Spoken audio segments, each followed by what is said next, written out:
Association for Dialogue and Affirmation of Monotheism is presenting to you news. next We will video. show them our signs in the universe and in their own selves until it becomes manifest to them that this, the Quran, is the truth. Is it not sufficient in regard to your Lord that he is a witness over all things?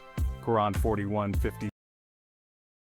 The science haven't crossed the first one yet. To cross the first one, you have to cross the space, which I believe, personally, I can be wrong. Yeah. Personally, what they say, we see the dark energy, maybe that is the space between the two heavens. But for example, we know that solar system has a space between solar system and other solar systems. There is a space. We know this now because from Voyager, we send some signals. I don't know exactly which signals, but there are plasma and other beams which are detected. So scientists are almost sure that there is a space in between, which is not the same like in it's interstellar space. They say interstellar space. So if there's interstellar space, should be some space, like Professor said, between the heavens, between the universes. Actually, that's a very good question too. It cannot, because when you talk in the solar systems, you're talking just our galaxy itself. You're talking so small. You're talking some tiny particle in universe, which is our Milky Way galaxy.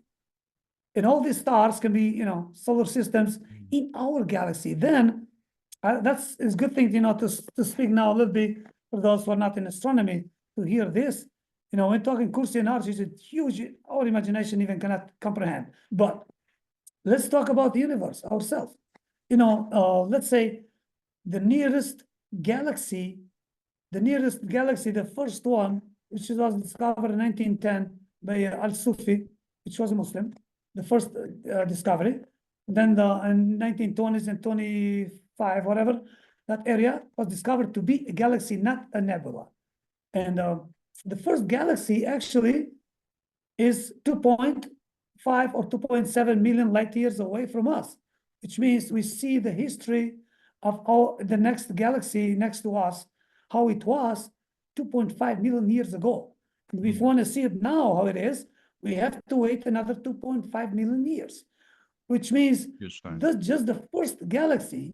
You're talking, that galaxy has the solar systems itself. And that galaxy contains about 1 trillion stars itself. And then now you're talking, we have millions and millions of galaxies. Now even an amateur astronomer can take a picture and have a cluster of galaxies, which each of them can contain, like trillions of stars itself. And one of the stars can be 200 times bigger than our sun, which our sun, it is a star itself. It is amazing. We're talking just to begin in our universe is amazing what Allah subhanahu wa ta'ala has made. We have already created 7 heavens above you, and we are constantly watching over what we have created. Al-Mu'minun 23:17. And who created 7 heavens in layers? You do not see in the creation of the most merciful any inconsistency. So return your vision to the sky. Do you see any breaks? Al-Mulk 67:3. Also, do you not consider how Allah has created 7 heavens in layers, and made the moon therein a reflected light, and made the sun a burning lamp? Noah 71:15-16. The lamp that shines here is the sun. Heavens are multiple, and so are the earth-like planets. The scientific truth about this issue in our time are still establishing. Mentions reflected light and lamp. So, like you said, the sun is a lamp, and the moon is the reflective light. Yeah. So it's a distinction which was made, and in Bible it wasn't made. How was this possible? How did they know it's reflected light for the moon? I don't think they had any scientific intelligence to know that, but and in fact, for people who don't believe the Prophet ﷺ was a prophet, was a messenger of Allah, they actually can give more compliments to the Prophet. It can be like, wow, how can a human being can be so intelligent, to know all that? But when he's a prophet, Allah subhanahu wa ta'ala told him, then comes to the thing like, oh, he wasn't that intelligent, but Allah subhanahu wa ta'ala told him because he created, which then it pushes you to believe in Islam because, you have no other way to run away. unless you don't want to follow it. But, when it comes to the believing and not believing, you have no choice to believe it because that man, that human being did not know anything more than what he was told. And he was told from the creator of the universe. That is amazing thing. That's why, Quran is a living miracle because, the science never will not discover, human being, including the science, will never discover completely unless Allah subhanahu wa ta'ala want. As Allah subhanahu wa ta'ala mentioned in the ayah on the Ayat al-Kursi, it says, I give them knowledge only as much as I want to. Which means, if Allah subhanahu wa ta'ala wanted, it will tell us even how the arsh, where is the arsh, and we can be able to see the telescope and all that, if you want to. But if he doesn't want to, we are limited, we are human beings. And all this science is not just because really people invented, they got smart and they did it. I believe personally, it is only because Allah subhanahu wa ta'ala wanted them to know. For example, people did, even if they wanted to have a technology, they couldn't live in the North Pole, they couldn't live over there, they couldn't survive. But they didn't have to live because the population wasn't overwhelmed. Now, Allah subhanahu wa ta'ala gave them technology because there are too many people, so they can live in North Pole. Now, for example, maybe Allah subhanahu wa ta'ala will give them technology one day to live on Mars. If he doesn't want human beings to end, he will give the technology, not people themselves. If it would be people themselves, then the question comes, how come the elephant don't have the technology? How come the monkeys don't have the technology? How come the dolphin doesn't have the technology? Which means all that comes because Allah subhanahu wa ta'ala choose human beings to leave this planet, and only with his will, he makes people to reach there or not to reach there. For example, human beings believe as the sun is growing the energy will overheat the earth. It's not the global warming, don't take me wrong, it's not related to the global warming, but the sun is growing, will reach, the size of the sun will reach the earth and will destroy the earth. The sun very soon in that period will become like a Venus, will become very hot planet, unliving planet. But the science hope that as the sun is growing, the Mars might be in a living zone. And that living zone, human being can be able to use it for 2 million years, which is a lot to our human life. And they're hoping one day, as the sun is growing with energy, before the earth destroyed, they will move to the Mars, living temporarily over there until they comes to the life zone, and then use that Mars as a planet Earth. And then who knows, if Allah wanted to extend the life of humans, maybe they will discover even next to live on one of the moons of the Jupiter, for example. As we see volcanoes over there, activities and all that. So that is like only if Allah wills. But if Allah wills, all this science we see, the Andromeda galaxy will collide with our galaxy and all that. Yes, according to the math we have, we can see it can happen. But it doesn't mean Allah subhanahu wa ta'ala will let it happen. Maybe we'll destroy it before even that. Maybe we'll not destroy it. Maybe we'll change the laws of the physics. For example, the gravity, one time I thought the Big Bang was expanding the universe. Actually, it wasn't the Big Bang. Actually, it's the energy. Dark energy is the one, or dark matter, whichever you call it in the right term, is the one is expanding the universe. It's not the start of the Big Bang expanding the universe. The way we measure the galaxies, the way they go away from each other, is actually it's causing the energy. But how do you explain the dark science, energy? How do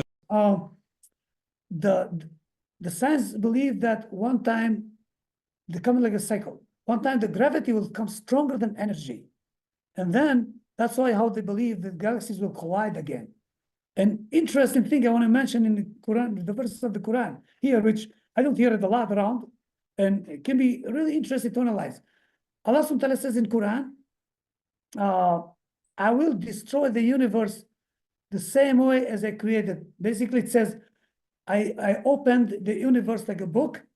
And I will give the end, I will close it up as a book, which is very similar to what the science believe that, the galaxies will collide because of the gravity. Please say your question because I interrupt you. No, If you it remember. was like just your view about the dark energy.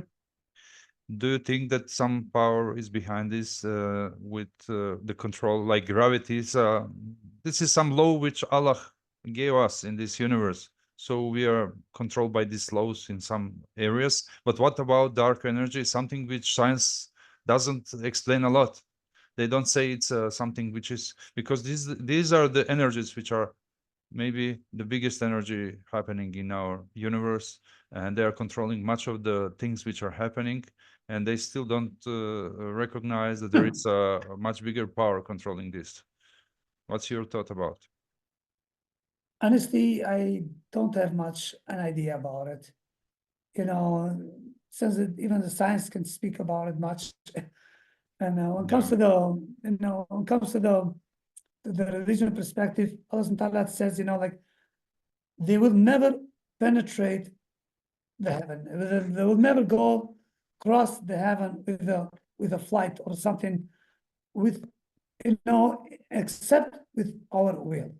It doesn't say it will never happen. It does say they will never will if Allah doesn't let happen, which means, if Allah let human beings to happen, they will use, anti-gravity and travel. They might use some wormholes as somehow, if we see it in science. I'm not sure if it's just a theory or not, but as we see it, so some wormholes, can travel. Maybe they're not going to have to worry about, like hitting some meteors or some rocks or some object over there in the which, like I said, Quran speaks one ayah, it can mean more than one thing. It's amazing about Quran. For example, it says, I created heavens with multi-star tracks. I'm not saying the right translation, but the meaning is very close to it. Because you can have so many ways of translation saying the same ayah. And star tracks, it does mention star trails, not trails, star tracks. In human life, you can see they have tracks, which means that people used to travel according to the stars. They leave in the stars behind the back. They left, like 40 degree. Then the thing is going, like lower and lower and lower and lower. And then when they come back, they travel back, until they see 45 degree or something. And then they know they reached the area where they try to get back to their homeland. Or they travel in the west, travel in the east, according to the stars. Which that can mean Star Trek's, like according to the human mind, human living style. But it can mean more than that. It can mean wormholes. It can mean, like I said, the Quran is not book of the science, but it's pinching humans. So, I swear by the retreating stars, those that run their courses and disappear. Ater Takwir, 81:15-16. But no, I swear by the positions of the stars, and that is really, if they only knew the magnificent oath. Al-Waqiah 56:75. This is the only place where Allah, the Exalted, says it is a great oath. The text of the Quran concludes that people are not aware of the magnitude of this oath. This indicates that special attention and research should be paid due to its major importance. The positions of the stars really indicate order in space.